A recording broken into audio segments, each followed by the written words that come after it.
மேலறை தியானம் அக்டோபர் மாதம் 23 2025 ஆண்டு. எழுதியிருப்பவர் எஸ்.ஜி. பெக், ஒரேகன், USA. தலைப்பு: தனிமையை விரும்புதல். வாசிக்க வேண்டிய வேத பகுதி 1 சாமுவேல் 17 அதிகாரம் 32 வசனம் தொடங்கி 47 வசனம் வரை. இன்றைய நாளுக்குரிய தியான வசனம் 36 சங்கீதம் 5, 6 வசனங்கள்.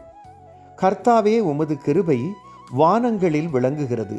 உமது சத்தியம் மேக மண்டலங்கள் பரியந்தம் எட்டுகிறது. உமது நீதி மகத்தான பர்வதங்கள் போலவும் உமது நியாயங்கள் மகா ஆழமாகவும் இருக்கிறது. கர்த்தாவே, மனுஷரையும் மிருகங்களையும் காப்பாற்றுகிறீர். எனது குடும்பத்தினர் ஒரு நாயை வளர்க்க விரும்பினர். அதை வளர்ப்பதற்கு பிள்ளைகள் உதவி செய்வதாக வாக்களித்தனர். எல்லா பெற்றோரைப் போல நானும் நம்பினேன்.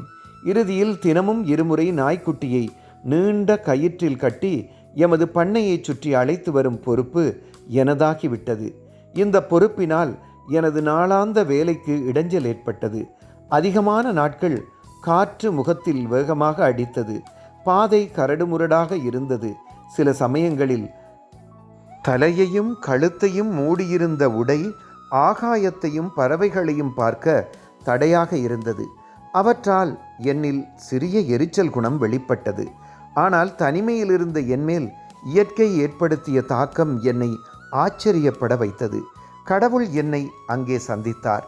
வாலிபனான தாவீது மேய்ப்பனாக இருந்த காலத்தில் ஆகாயம், மலைகள், நதிகள், மரங்கள் ஆகியவை அவனை சூழ்ந்திருந்தன.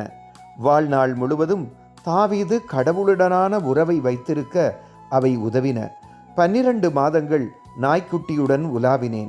எனது ஆத்மீக வளர்ச்சி நான் நினைக்காத புதிய வாழ்வை எனக்கு தந்தது. இதற்காகவே கடவுள் என்னை ஆயத்தப்படுத்தினார். ஜெபம்.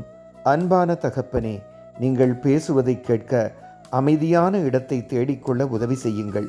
எனது ஜெபங்களை கேட்பதற்காக நன்றி. ஆமீன்.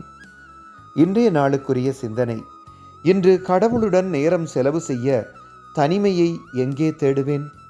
கர்த்தருடைய அன்பும் இரக்கமும் பாதுகாப்பும் இந்த நாளில் உங்கள் அனைவரோடும் கூட இருப்பதாக.